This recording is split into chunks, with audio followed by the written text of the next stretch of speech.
So mga idol, pupunta kami sa Happy Bicycle Shop. Kasama ko si Adrian, saka si Sir Jason. Sir Jason, tingin ka naman sa camera. Buhin namin yung Aerowick na carbon kay tropa nating si si Andong sa Happy Bicycle Shop.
Yan mga idol, dito tayo ngayon sa Happy Bicycle Shop.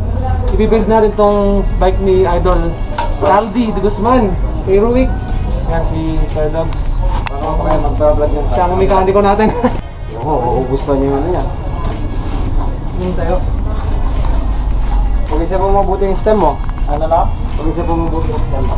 May order daw siyang integrated. Pero po yung negative color sa ganyan. Pero order na integrated. Pagsamantala lang daw yan. Yan mga idol, ito yung Aerowick Devil Carbon Meteor. Yan o, napakaangas. Napakaganda ng texture. Parang mountain peak yung dating dito sa likod niya. Aero. Ang size nito mga idol, size 52 yung top tube niya. Tapos yung seat tube niya 46 na small lang mga idol. Saktong-sakto sa height niya kasi hindi siya kumuha ng mas malaki, kaya komportable siya dito mga idol. Ayun o, baby IMP technology, carbon fiber dito. Continental Grand Prix. Gulong niya mga idol, folding 25mm. Ayan, poly breaker na rin siya mga idol. Tapos itong rim set niya, Sagmit Racing Pro 2.0 mga idol. Tunog mayaman yan mga idol, tunog mayaman. 7. Ito yung harap. Ang nandito pala, sakto ng hayop. Ang tawag diyan Kuya Dogs? Anti-slip. Anti-slip. Oh. Yan. Lagyan natin yung seat post niya mga idol. Hindi ka scent oil daw. Para di siya...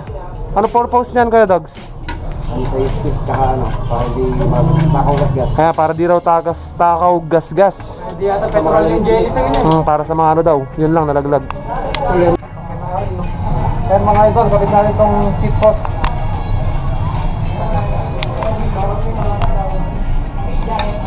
Merong tamang higpit dyan mga idol, hindi basta higpitan yan. Mabibitak yung carbon. Yan mga idol, 105 group set. Check natin yung laman. Uy, toxic. So meron ditong press fit. Ang press fit na BB 1065 ang SRP mga idol.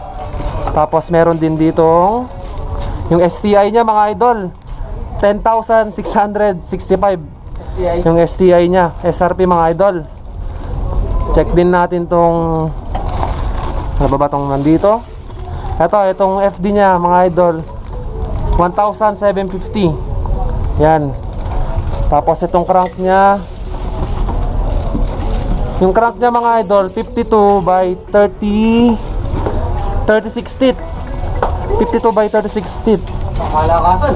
170mm yung crank arm nya mga idol.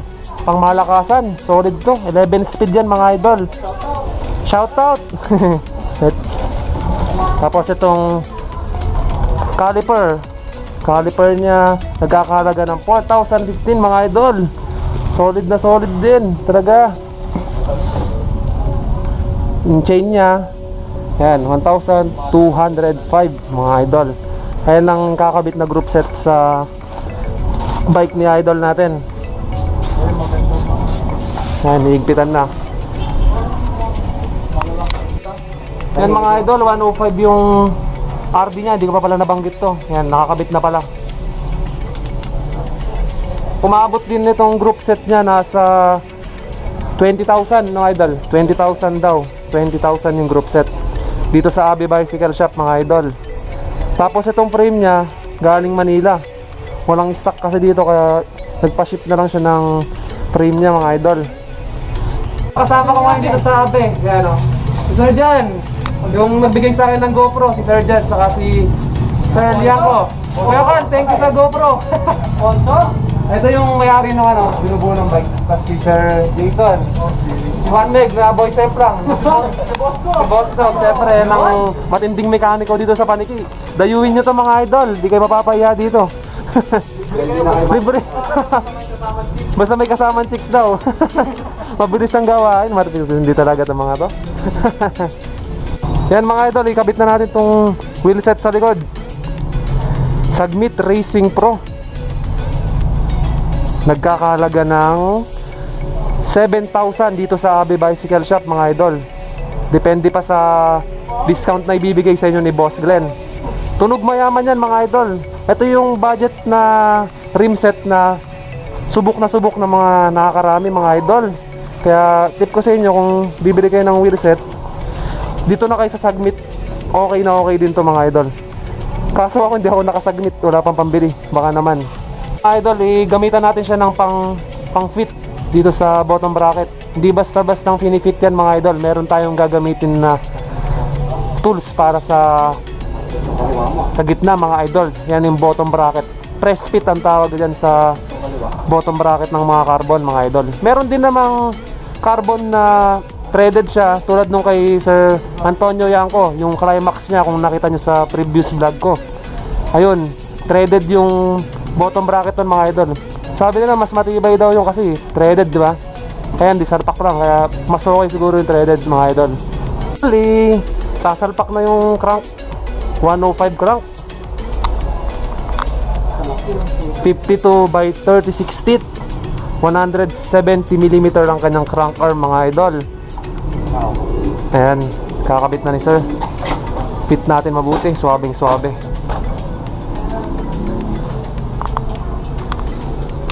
Napapalaban tayong isalpak yung crank mga idol.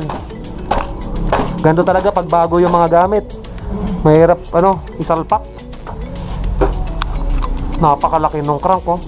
Swabe siguro sa patag to mga idol. Kailan kaya ako magkakaroon ng ganitong group set. Saka idol, post muna tayo sa paggawa ng bike doon. May inayos si Kuya Dogs. Silip muna tayo dito sa loob ng Abi Bicycle Shop. Konti yung stock nila mga idol. Malakas talagang bentahan dito ng mga build bike. Ito tulad dito yung mga cleats. Yan mga idol. Merong mga pang MTB, pang road bike, pang trail, kompleto. Ito mga shock, dropper post, shock na enduro, rigid, fox, crack shock.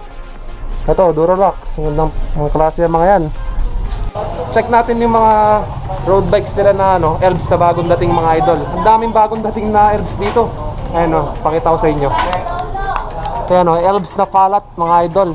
Iba-ibang kulay mga idol napakaangas. Meron ding candy. Ganda rin pala nitong candy. Disc brake pala to mga idol. Ay, meron pang pink. Kasi dito meron din mga MTB na Elbs, mga 27.5. Kompleto. Ayan ito rin meron ding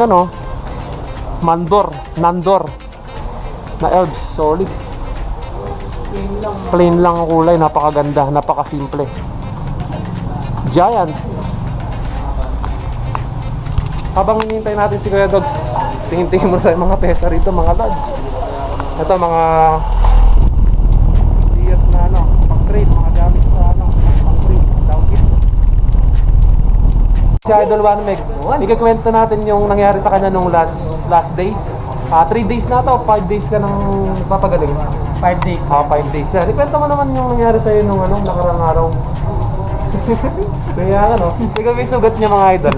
Ayan o, isa. Pakita mo lahat ng tama mo. 2, 3, 4. Tapos meron pa dyan. Sa loob. Yan, nasa loob. eh. Dami ang sugat. Diyan kasi. Nangyari nung kasi mga idol, nagtatrangkuhan kami, packet kami sa Marawi. Nauuna ako nun, di ba? Oo, tumatakbo tayo na 35 packet. 35. Tapos madulas yung daan. Umuulan nun mga idol. Maambon. Oo. Daan-daan naman kami. So ito, manipis yung gulong, naka-hybrid ganun, di ba? Naka-hybrid ako. Naka-35 siya na gulong. Yun. Sumama yung gulong niya. Gulong ko sa harap. Gulong sa harap. Sa likod nung kasama ko. Bumalik Kaya yung yun, balinto. semprang siya. Nakita ko pa yung ano eh. Nag-slow motion yung yung mundo eh. Ayan na si Kuya Dogs. Tutuloy na ulit natin yung paggawa mga idol. Mga idol, sorry natin tong kable.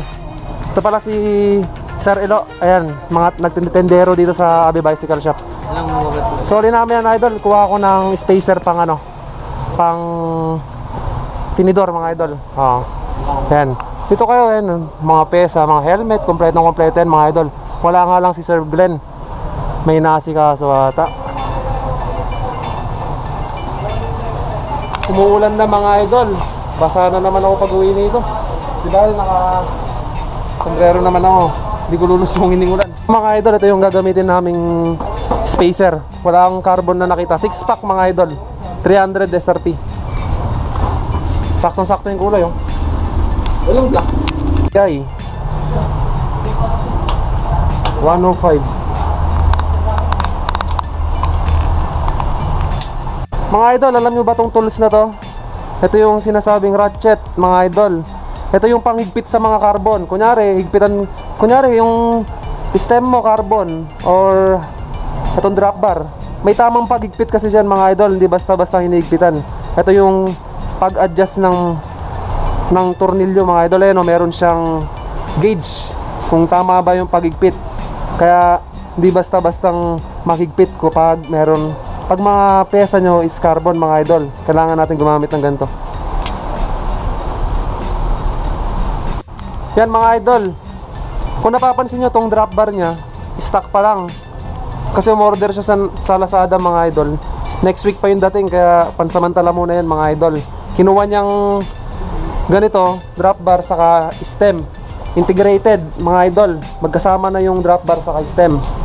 Kaya hindi muna natin ipapasok tong kable dito sa ilalim para hindi malaspag yung kable niya mga idol. Kasi sayang naman pag sinalpak natin kagad. Napakahirap nung pagpasok ng kable dun sa ilalim, oh. Nakikita nyo.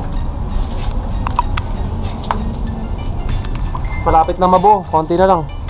Yan, sundot-sundot muna tayo mga idol. Ito yung mga pinakamahirap sa lahat, lalo na pag internal yung frame eh. Makapalaban si Kuya Dogs dito sa pagsundot-sundot. Ayan na, malapit na. Yun! Nadali. Tono-tono na tayo. Malapit na.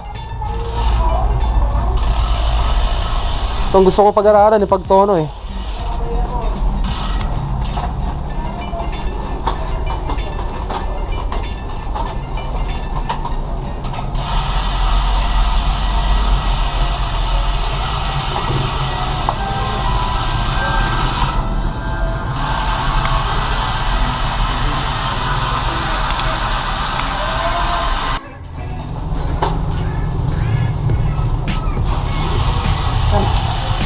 Ayun, smooth na smooth yung 105 group set, 105 group set.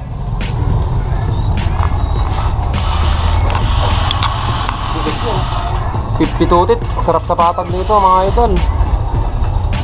Tapos yung cogs niya 11 teeth by 28 teeth. Swabing swabe. Pangakyatan.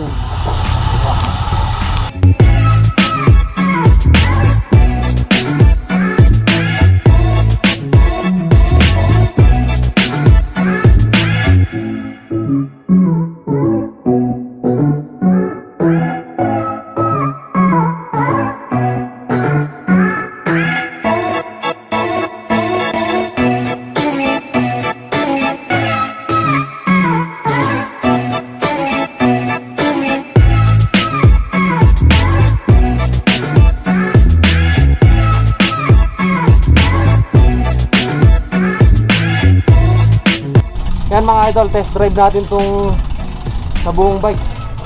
Wala pang upuan, kasakit na po. Testing.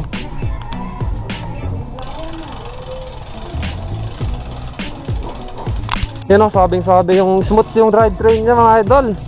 Napakaganda na itong 105. 11 speed 105.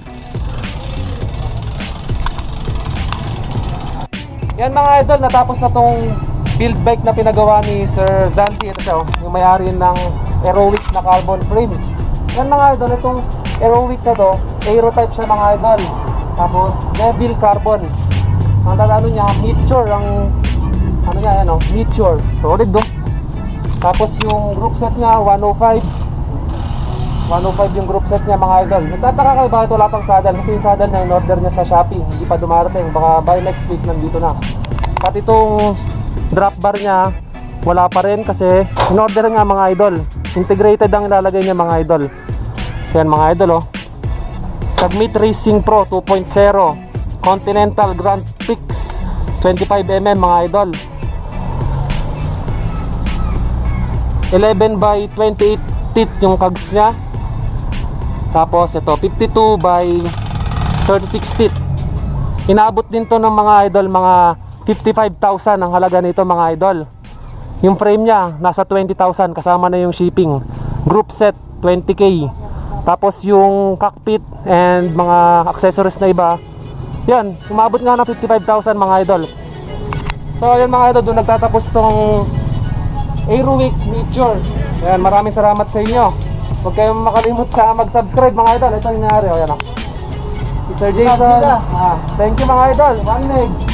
Thank you kay Boss Dog sa pag-build, saka kay Boss Glenn, Happy Bicycle Shop, saka kay Boss Herman. Thank you Boss Jan. Goodbye.